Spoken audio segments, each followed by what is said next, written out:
A steam electric power station is a power station in which the electric generator is steam-driven. Water is heated, turns into steam and spins a steam turbine which drives an electrical generator.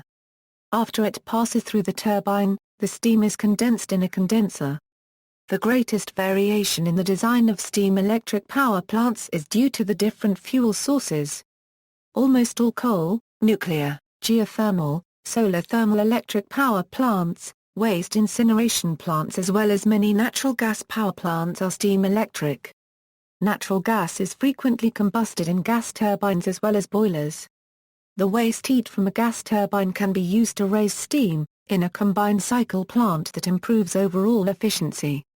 Worldwide, most electric power is produced by steam electric power plants, which produce about 86% of all electric generation. The only other types of plants that currently have a significant contribution are hydroelectric and gas turbine plants, which can burn natural gas or diesel. Photovoltaic panels, wind turbines and binary cycle geothermal plants are also non-steam electric, but currently do not produce much electricity. History: reciprocating steam engines have been used for mechanical power sources since the 18th century, with notable improvements being made by James Watt. The very first commercial central electrical generating stations in New York and London, in 1882, also used reciprocating steam engines. As generator sizes increased, eventually turbines took over due to higher efficiency and lower cost of construction. By the 1920s, any central station larger than a few thousand kilowatts would use a turbine prime mover.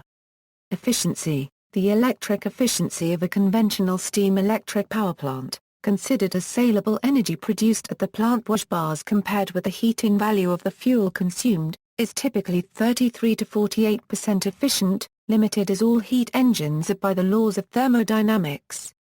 The rest of the energy must leave the plant in the form of heat. This waste heat can be disposed of with cooling water or in cooling towers.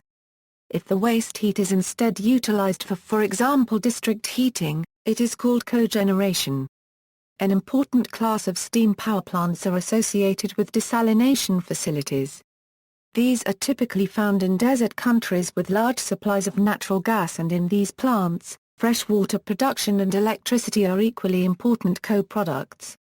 Since the efficiency of the plant is fundamentally limited by the ratio of the absolute temperatures of the steam at turbine input and output, efficiency improvements require use of higher temperature, and therefore higher pressure, steam. Historically, other working fluids such as mercury have been experimentally used in a mercury vapor turbine power plant, since these can attain higher temperatures than water at lower working pressures. However, the obvious hazards of toxicity, and poor heat transfer properties, have ruled out mercury as a working fluid. Steam plant condenser equals. Steam electric power plants utilize a surface condenser cooled by water circulating through tubes. The steam which was used to turn the turbine is exhausted into the condenser. The steam is therefore condensed as it comes in contact with the cool tubes full of circulating water. This condensed steam is withdrawn from the bottom of the surface condenser. The condensed steam is now water, commonly referred to as condensate water. The adjacent image is a diagram of one of the many typical surface condenser designs. For best efficiency, the temperature in the condenser must be kept as low as practical in order to achieve the lowest possible pressure in the condensing steam.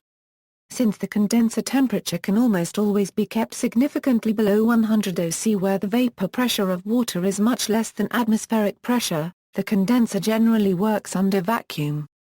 Thus leaks of non-condensable air into the closed loop must be prevented. Plants operating in hot climates may have to reduce outputs if their source of condenser cooling water becomes warmer. Unfortunately, this usually coincides with periods of high electrical demand for air conditioning. If a good source of cooling water is not available, cooling towers may be used to reject waste heat to the atmosphere.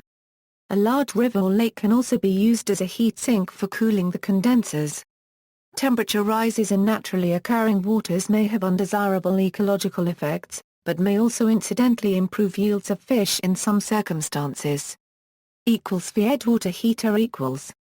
In the case of a conventional steam electric power plant utilizing a drum boiler, the surface condenser removes the latent heat of vaporization from the steam as it changes states from vapor to liquid. The heat content in the steam is referred to as enthalpy. The condensate pump then pumps the condensate water through a feed water heater. The feed water heating equipment then raises the temperature of the water by utilizing extraction steam from various stages of the turbine. Preheating the feed water reduces the irreversibilities involved in steam generation and therefore improves the thermodynamic efficiency of the system. This reduces plant operating costs and also helps to avoid thermal shock to the boiler metal when the feed water is introduced back into the steam cycle. Boiler equals. Once this water is again inside the boiler or steam generator, the process of adding the latent heat of vaporization or enthalpy is underway. The boiler transfers energy to the water by the chemical reaction of burning some type of fuel. The water enters the boiler through a section in the convection pass called the economizer. From the economizer it passes to the steam drum. Once the water enters the steam drum it goes down the downcomers to the lower inlet water wall headers. From the inlet headers the water rises through the water walls and is eventually turned into steam due to the heat being generated by the burners located on the front and rear water walls. As the water is turned into steam vapor in the water walls, the steam vapor once again enters the steam drum. The steam vapor is passed through a series of steam and water separators and then dryers inside the steam drum. The steam separators and dryers remove the water droplets from the steam and the cycle through the water walls is repeated. This process is known as natural circulation. Any droplets of liquid water carried over into the turbine can produce destructive erosion of the turbine blades. Geothermal plants need no boilers since they use naturally occurring steam sources. Heat exchangers may be used where the geothermal steam is very corrosive or contains excessive suspended solids. Nuclear plants also boil water to raise steam either directly passing the working steam through the reactor or else using an intermediate heat exchanger. Superheater as the steam is conditioned by the drying equipment inside the drum, it is piped from the upper drum area into an elaborate setup of tubing in different areas of the boiler. The areas known as superheater and reheater. The steam vapor picks up energy and its temperature is now superheated above the saturation temperature. The superheated steam is then piped through the main steam lines to the valves of the high-pressure turbine. See also. References. External links, Power plant diagram, Power plant reference books is, Central Termoili 1/2 CTRICA, GL, Central T 1/2 RMICAPT. Central Termoili 1/2 Trica.